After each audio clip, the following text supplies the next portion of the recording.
हमारी आज की video book rich dad poor dad पर है, जिसको रॉबर्ट कियोसाकी ने लिखा है, जो एक American multi millionaire investor, business owner, educator और स्पीकर हैं। Robert Kiyosaki rich dad company के फाउंडर हैं। ये एक प्राइवेट एजुकेशन कंपनी है जो लोगों को बुक्स और वीडियोस के थ्रू खुद के फाइनेंस और बिजनेस की नॉलेज प्रोवाइड कराती है। रॉबर्ट कियोसाकी का कहना है कि लोग अपने बच्चों को जो मनी के बारे में सिखाते हैं वो पुअर और मिडिल क्लास वाले लोग अपने बच्चों को नहीं सिखाते। Rich dad poor dad author की खुद की स्टोरी है। उनके दो फादर्स थे, पहले बायोलॉजिकल जिन्होंने उनको जन्म दिया जो गरीब थे, और दूसरे उनके चाइल्डहुड के बेस्ट फ्रेंड के फादर वो अमीर थे। दोनों ही फादर ने डिफरेंट अप्रोच के साथ ये बताया कि सक्सेस को कैसे अचीव करना है। एक अपनी फैमिली के लिए $10 मिलियन और चर्च के लिए चैरिटी छोड़कर गए थे, और दूसरे अनपेड बिल्स छोड़कर गए थे। दोस्तों, इस बुक की पूरी अंडरस्टैंडिंग के लिए ये वीडियो एंड तक देखना बहुत जरूरी है। आपने अगर इस चैनल को सब्सक्राइब नहीं किया तो प्लीज इस चैनल को सब्सक्राइब करें और हमारी इस वीडियो को लाइक और कमेंट करना ना भूलें। Let's begin. ऑथर के लिए ये इंसिडेंट एक एविडेंस बन गया था कि कौन से डैड की अप्रोच उनके लिए ज्यादा फाइनेंशियल सेंस बनती है। बुक लिखने के टाइम ऑथर दोनों डैड को कंपेयर करते हैं, जैसे कि उनके principles, ideas, financial practices, activeness की डिग्री, कैसे उनके पुअर डैड जो हाईली एजुकेटेड होने के बाद भी स्ट्रगल कर रहे थे, और उनके अपोजिट रिच डैड एक बिजनेसमैन और अपनी एसेट को बिल्ड कर रहे हैं। ऑथर अपने पुअर डैड को कंपेयर उन लोगों से करते हैं जो रैट रेस में भाग रहे हैं और ज्यादा अचीव करने की साइकिल में ही हेल्पलेस हो गए हैं, पर पैसे की कमी की वजह से अपने ड्रीम्स को वो सेटिस्फाई नहीं कर पाते। वो अपना ज्यादा टाइम स्कूल्स में वर्ल्ड के प्रॉब्लम के बारे में पढ़ाते हैं, बट पैसे के लिए कोई लेसन कभी भी स्कूल में नहीं सिखाया जाता। मनी के बारे में स्कूल में कभी पढ़ाई नहीं होती। स्कूल में सिर्फ प्रोफेशनल स्किल्स पढ़ाई जाती है, कोई फाइनेंशियल स्किल्स नहीं पढ़ाई जाती। इसी वजह से रिच और रिच बनते हैं और पुअर और भी ज्यादा पुअर होते हैं। मिडिल क्लास इसी स्ट्रगल में है कि उनको मनी से रिलेटेड घर पर पढ़ाया जाता है, ना कि स्कूल में। हम में से ज्यादातर लोग पैसे के बारे में अपने पेरेंट्स से सीखते हैं। तो आइए पुअर डैड के बारे में कुछ और जानते हैं। ऑथर अपने पुअर डैड को ऐसे हजारों लाखों फादर से कंपेयर करते हैं जो अपने बच्चों को इस बात के लिए एनकरेज करते हैं कि वो स्कूल में अच्छे से पढ़ें ताकि उनको अच्छी कंपनी में एक अच्छी सी नौकरी मिल सके। पुअर डैड ट्रेडिशनल प्रिंसिपल में बिलीव करते थे, जैसा मेहनत करना, पैसे सेव करना, मटेरियल चीजें ना खरीदना। उनका ये मानना था कि एक सॉलिड कंपनी के साथ जॉब करना एक अच्छा काम है, इसलिए वो डिसअपॉइंट भी हुए जब उनके बेटे ने बड़ी रेपुटेड कंपनी में नौकरी छोड़ दी। पुअर डैड एजुकेशन को सक्सेस के पासपोर्ट की तरह देखते हैं। उनके पास डॉक्टरेट डिग्री थी और वो बड़ी यूनिवर्सिटी भी गए, बट वो फाइनेंशियल स्ट्रगल ही कर रहे थे। वो ये बिलीव करते थे कि वो कभी भी रिच नहीं बन पाएंगे, और यही उनकी खुद की करी गई भविष्यवाणी बन गई। पुअर डैड हमेशा अच्छी एजुकेशन में इंटरेस्टेड थे और मनी से रिलेटेड सब्जेक्ट में इंटरेस्टेड नहीं थे। ऑथर ने अपने पुअर डैड के बारे में ये भी लिखा है कि वो हमेशा ऐसे बात करते थे, मैं पैसे में इंटरेस्टेड नहीं हूँ और मेरे लिए पैसा मैटर नहीं करता। ऑथर ने अपने पुअर डैड को कुछ पॉइंट्स में डिस्क्राइब किया है, जैसे वो एक लंबे टाइम तक job, security, vacation, sick leaves, company insurance, salary increment, promotion जैसी चीज पर ध्यान देते थे। ऑथर का मानना था कि उनके पुअर डैड का ध्यान सिर्फ इन्हीं सब चीजों में रहता था और खुद के काम पर कभी भी नहीं होता था। इसी वजह से ऑथर को लगता था कि वो रैट रेस में भाग रहे थे। उनके पुअर डैड बहुत ज्यादा हार्ड वर्क करते थे, बट फिर भी फाइनेंशियली आगे नहीं बढ़ पाए। मनी मैटर में पुअर डैड का ये सोचना था कि बिल्स को पे करने के लिए बहुत ज्यादा मेहनत करनी पड़ती है, और दूसरी तरफ रिच डैड खुद के लिए पैसा बनाने में बिलीव करते थे।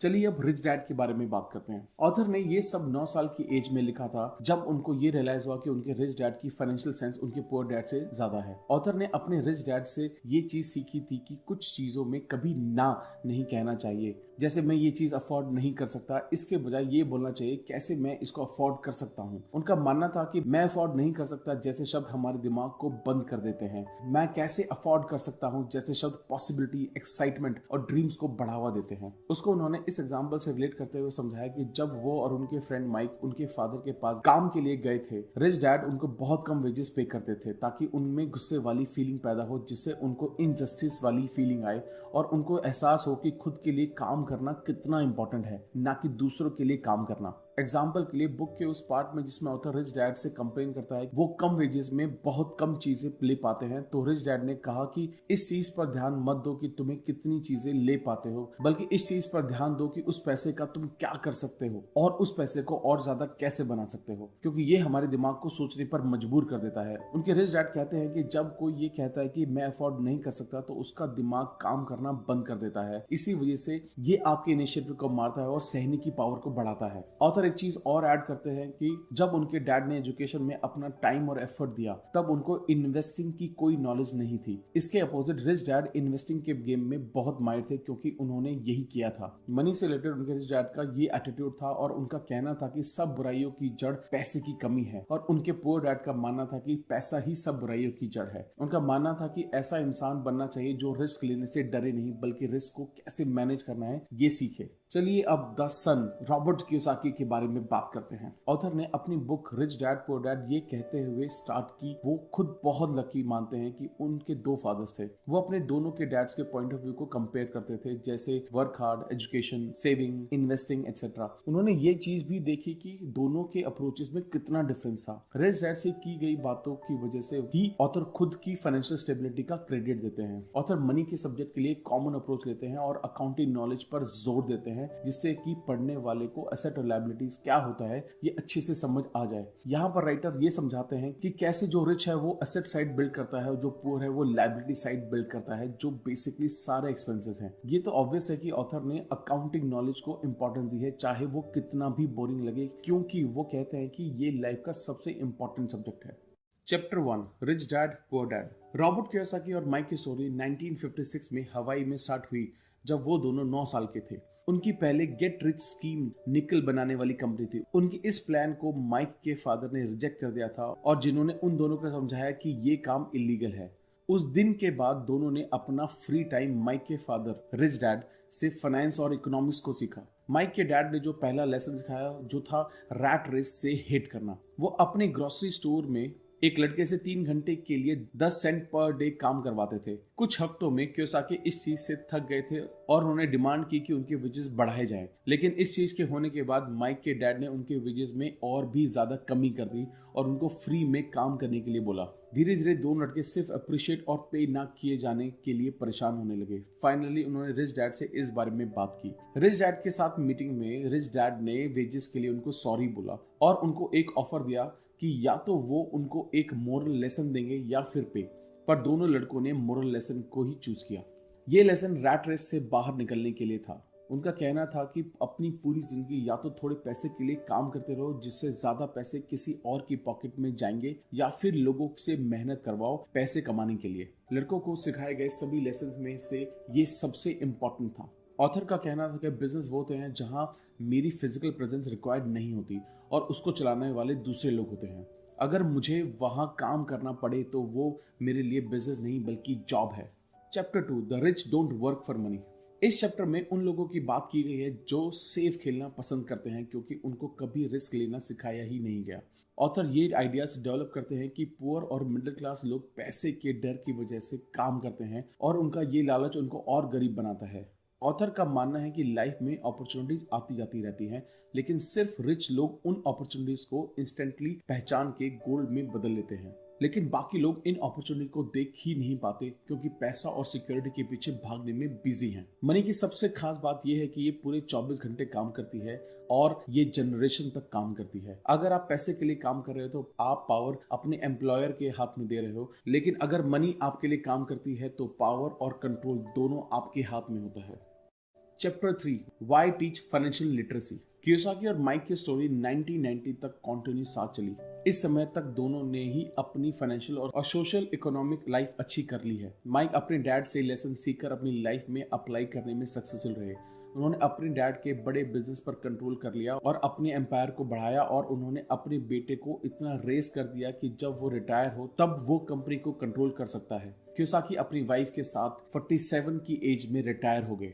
एक बिजनेस मीटिंग में चिकागो बीच पर Charles Schwab, Samuel Insull, Howard Hopson, Leon Fraser, Richard Whitney, Arthur Cutten जैसे लिवमोर जैसे बड़े बड़े इन्वेस्टर मिले और बहुत सी इन्वेस्टमेंट और मनी स्कीम के बारे में डिस्कशन किया। 25 साल बाद एक रिपोर्ट में कहा गया कि चिकागो में मिले उन सभी जो बहुत रिच थे, जिनमें से कुछ जेल चले गए या फिर मर गए या गरीब रह गए। इन सभी अनफॉर्चुनेट बिजनेसमैन के रिजल्ट से ये सीख सकते हैं कि आपको सेफ रहने के लिए पैसों का होना कितना जरूरी है। ये स्पेसिफिक लेसन ये सिखाने के लिए है कि एक बार के पैसा होने के बाद वाइज होना जरूरी नहीं है, लेकिन पैसा होने से पहले स्मार्ट होना जरूरी है। बिना मजबूत नींव के आप बड़ी बिल्डिंग खड़ी करने की कोशिश मत करना। कियोसाकी के अकॉर्डिंग एक रूल है और वो सिंगल रूल है जो आपको हेल्प कर सकता है, जिससे आप एक बड़ी बिल्डिंग की नींव स्ट्रॉन्ग कर सकते हैं, और वो रूल है असेट और लायबिलिटी के बीच का फर्क समझना और ये समझना कि आप सिर्फ असेट को कंट्रोल कर सकते हैं। वो कहते हैं कि इंटेलिजेंस प्रॉब्लम सॉल्व करती है और मनी भी प्रोड्यूस करती है।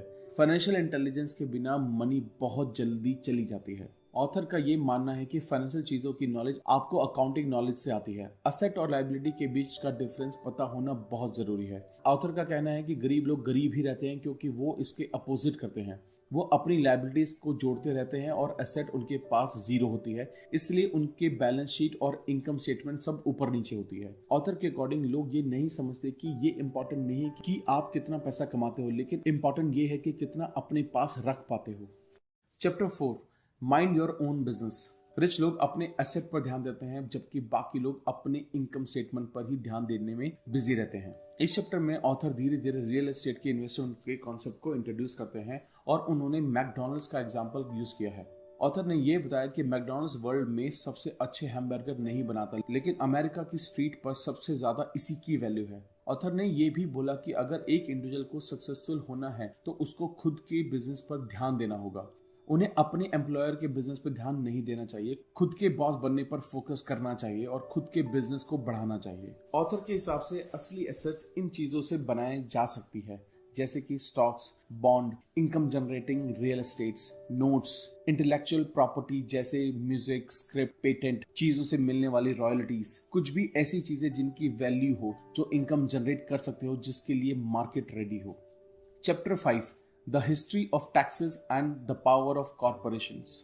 ऑथर के हिसाब से उनके रिच डैड ने बहुत स्मार्टली गेम प्ले किया और ऐसा वो कॉर्पोरेशन के थ्रू कर पाए, जिसका उनके रिच बनने में बहुत बड़ा हाथ है। ऑथर का कहना है कि गरीब लोग अपने आप को कॉर्पोरेशन के थ्रू यूज करवाते हैं, जबकि बड़े कॉर्पोरेशन को मशीन्स का इस्तेमाल करना आता है। इसका मतलब है कि रिच के पास नॉलेज होती है और वो कॉर्पोरेशन की पावर को यूज करते हैं अपने एसेट्स को प्रोटेक्ट करने के लिए। ऑथर इसका डिफरेंस आसान शब्दों में समझाते हैं। वो कहते हैं कि इंडिविजुअल पैसा कमाता है, उस पैसे पर टैक्स पे करता है और जो कुछ बचता है उस पर अपना गुजारा करता है। दूसरे हाथ पर कॉर्पोरेशन पैसा कमाता है, जितना चाहे उतना खर्चा करता है और जो बचता है उस पर टैक्स पे करता है। इंडिविजुअल बहुत मैनिपुलेट होता है। वो जनवरी से मिड में गवर्नमेंट को अमीर बनाता है और अपने इनकम पर टैक्स पे करके, और मीनवाइल रिच लोगों को हार्डली टैक्स पे करना पड़ता है। ऑथर एक इंसान के फाइनेंशियल आईक्यू को डेवलप करने पर भी जोर देते हैं। उनके हिसाब से ये बढ़ता है जब हम अपनी अकाउंटिंग, इन्वेस्टिंग, मार्केट्स और लॉ की नॉलेज को बढ़ाते हैं। वो कहते हैं कि नॉलेज ना होने से आपको परेशानी हो सकती है, लेकिन नॉलेज लेने से आपके जीतने के चांसेस रहते हैं। ऑथर एक चीज सब में कॉमन देखते हैं, यहाँ तक कि खुद के अंदर भी, और वो है हमारे अंदर की बहुत सारा पोटेंशियल। और एक चीज जो हम सबको पीछे रोक लेती है, आगे बढ़ने नहीं देती, वो है self doubt. Chapter 6, rich invent money. Real world में स्मार्ट इंसान आगे नहीं निकलता, बल्कि बोल्ड इंसान आगे बढ़ जाता है। उनका कहना है कि हर एक इंसान टैलेंट के साथ पैदा होता है, लेकिन सेल्फ डाउट और फियर भी होता है। उन्होंने ये बताया है कि जरूरी नहीं है कि एजुकेटेड स्मार्ट इंसान ही आगे बढ़ता है, बल्कि जो बोल्ड और एडवेंचरस है वो बढ़ता है। लोग कभी भी फाइनेंशियली आगे नहीं बढ़ते, भले ही उनके पास बहुत सारे पैसे क्यों ना हो, वो अपॉर्चुनिटी को पहचान ही नहीं पाते। उनमें से ज्यादा लोग कुछ होने का वेट करते रहते हैं। ऑथर का कहना है कि लोग अपने लक खुद क्रिएट करते हैं, उनको इसके लिए जिंदगी भर वेट करने की जरूरत नहीं है। उनका कहना है कि पैसे के साथ भी सेम केस है, उसका वेट नहीं करना चाहिए, बल्कि उसको क्रिएट किया जा सकता है। ये दुनिया हर रोज हमेशा आपको लाइफ टाइम अपॉर्चुनिटी देती रहती है, लेकिन बहुत बार हम उसको देखने में फेल हो जाते हैं। ग्रेट अपॉर्चुनिटीज खुली आंखों से नहीं, बल्कि खुले दिमाग से देखी जाती है। ऑथर ज्यादा इंटेलिजेंट लोगों को हायर करने के लिए एनकरेज करते हैं, क्योंकि दूसरों की नॉलेज को यूज करके खुद की नॉलेज बढ़ाई जा सकती है और उन लोगों के लिए कुछ किया जा सकता है जिनके पास नॉलेज नहीं है। Chapter 7, work to learn, don't work for money. Author कहते हैं कि मेरे एजुकेटेड डैड के लिए जॉब सिक्योरिटी ही सब कुछ था और मेरे रिच डैड के लिए लर्निंग ही सब कुछ थी। इस चैप्टर में ऑथर हर एक इंडिविजुअल को अपनी फाइनेंशियल सक्सेस स्किल को डेवलप करने की जरूरत पर बात करते हैं। ऑथर एक ऐसी यंग लड़की का एग्जाम्पल देते हैं जिनके पास इंग्लिश लिटरेचर मास्टर डिग्री थी। वो इस बात से नाराज हुए जब उसको सेल्स सीखने और मार्केटिंग करने के लिए बोला गया। डिग्री पाने के लिए हार्डवर्क के बाद उसने कभी नहीं सोचा था कि उसको एक सेल्स पर्सन का काम सीखना होगा, एक ऐसा प्रोफेशन जिसके बारे में वो बहुत अच्छा नहीं सोचती थी। ऑथर इस एग्जाम्पल का इस्तेमाल इसी बात को समझाने के लिए यूज करते हैं कि लोगों को अपनी फील्ड से हटके स्किल भी सीखनी चाहिए जो आपको फाइनेंशियल फ्रीडम पाने में हेल्प कर सकती है। ऑथर ने सक्सेस पाने के लिए मैनेजमेंट स्किल्स को मेंशन किया है और वो है management of cash flow, management of system, management of people. ये सब skills selling and marketing skill में काम आता है। कम्युनिकेशन स्किल्स पर भी वो पूरा जोर देते हैं। वो कहते हैं कि ऐसे कई लोग हैं जिनके पास साइंटिफिक नॉलेज का पावर हाउस है पर वो कम्युनिकेशन में फेल हो जाते हैं। ये ऐसे लोग हैं जो वेल्थ से सिर्फ एक कदम दूर हैं। Chapter 8, overcoming obstacles. रिच और पुअर लोगों में बस ये डिफरेंस होता है कि जिस तरह वो अपने डर को मैनेज करते हैं। ऑथर का ओपिनियन है कि ऐसे 5 रीजन हैं जिनकी वजह से फाइनेंशियली अच्छी नॉलेज रखने वाले लोग भी अच्छे एसेट्स कॉलम बिल्ड नहीं कर पाते जो अच्छा कैश फ्लो प्रोड्यूस कर सकें। वो 5 रीजंस हैं: fear, cynicism, laziness, bad habits, arrogance. उनका कहना है कि डर लगना नॉर्मल है बट ये मैटर करता है कि वो उसको कैसे हैंडल करते हैं। ज्यादातर लोग इसलिए फाइनेंशियल जीत नहीं पाते क्योंकि उनका पैसा खोने का डर अमीर बनने से ज्यादा बड़ा है। ऑथर इन टेक्सास और वहां के लोगों के बारे में अपने स्पेशल शौक के बारे में अपनी इमोशनल फीलिंग बताते हैं। जब वे जीते हैं तो तब भी बड़ी जीत हासिल करते हैं और जब वो हारते हैं तब वो भी बहुत शानदार होती है। Chapter 9, getting started. गोल्ड हर जगह है, बहुत से लोग इसे देखने में ट्रेंड नहीं होते। इस चैप्टर में पर्सनल वेल्थ को क्रिएट करने की टिप्स है। उनकी फर्स्ट टिप है रियलिटी से ज्यादा बड़ा रीजन फाइंड करें जो आपको मोटिवेट करता है। उनके कहने का मीनिंग ये है कि लोगों को एम्पावर करके खुद की फाइनेंशियल टैलेंट को जगाना होता है। वो कहते हैं कि लोगों के पास लाइफ जीने के लिए एक स्ट्रांग और क्लियर पर्पस होना चाहिए। और लोगों को केयरफुली फ्रेंड्स को चूज करने की एडवाइस देते हैं। वो उन लोगों के साथ टाइम स्पेंड करने की सलाह देते हैं जो मनी के बारे में बात करने के लिए एनकरेज करते हैं और जो बहुत ही वैल्यूएबल लेसन है।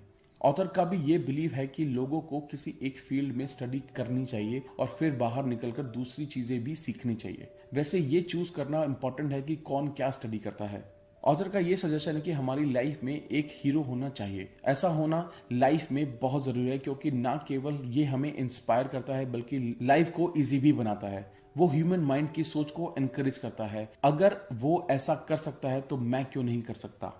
यहाँ एक और टिप है जो ऑथर ज्यादातर लोगों में ऑब्जर्व करते हैं कि वो खुद को पे नहीं करना चाहता। ऑथर कहते हैं कि हमें ज्यादातर खुद को पे करना चाहिए। उनके हिसाब से 3 चीजें बहुत अच्छे से हैंडल की जानी चाहिए। वो है कैश फ्लो, पीपल और personal time.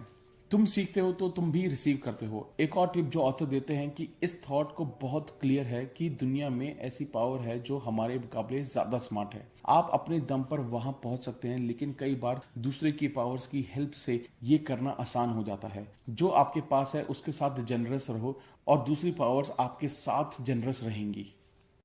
Chapter 10, still want more, here are some to dos. ये चैप्टर प्रीवियस चैप्टर का सप्लीमेंट है। ये रीडर्स को एडिशनल टिप है जो रिलेटेड फाइनेंशियल रिवार्ड से उन तक पहुंचने में हेल्प करता है। एक टिप ये है कि आप जो कर रहे हो उसको स्टॉप करना यदि वो काम नहीं कर रही। ऑथर रीडर्स को न्यू आइडियाज को देखने के लिए एनकरेज करते हैं और उन इंडिविजुअल का ब्रेन पिक करने के लिए बोलते हैं जिनके पास एक्सपीरियंस है या वो कर चुका है, जो करने के लिए एस्पायर करता है। वो सीखने की पावर को अलाइव रखने, कोर्सेज करने, टेप्स को खरीदने और सेमिनार्स में पार्टिसिपेट करने के लिए एडवाइस करता है। बहुत से लोग सिर्फ इन्वेस्टमेंट्स खरीद लेते हैं लेकिन लर्निंग में इन्वेस्ट नहीं करते। एक थीम जो बुक में बहुत ही क्लियर है वो ये है कि इंसान को अमीर बनने के लिए दूसरों के लिए काम करने की बजाय अपने खुद का सिस्टम बनाना चाहिए और प्रोडक्शन के लिए रिसोर्सेज का ऑब्जेक्टिव्स रखना चाहिए।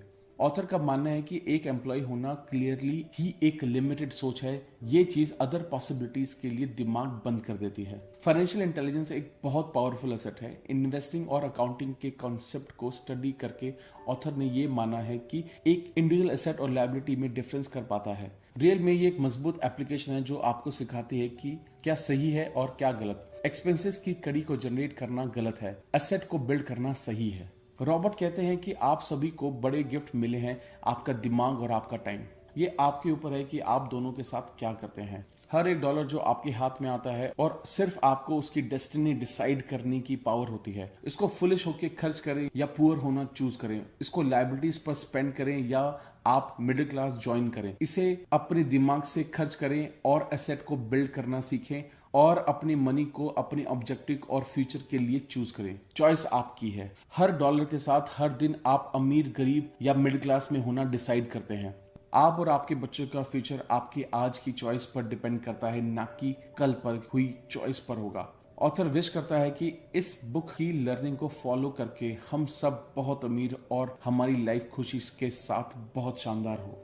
थैंक यू दोस्तों। अगर ये वीडियो आपको अच्छी लगी तो इस वीडियो को लाइक करें। अगर ये चैनल आपने अब तक सब्सक्राइब नहीं किया तो प्लीज इस चैनल को सब्सक्राइब करें। और अगर आपके कुछ कमेंट हैं, कुछ व्यूज हैं, तो प्लीज कमेंट सेक्शन में कमेंट करके हमें प्लीज बताएं। जल्दी मिलेंगे नई वीडियो के साथ। Thank you so much.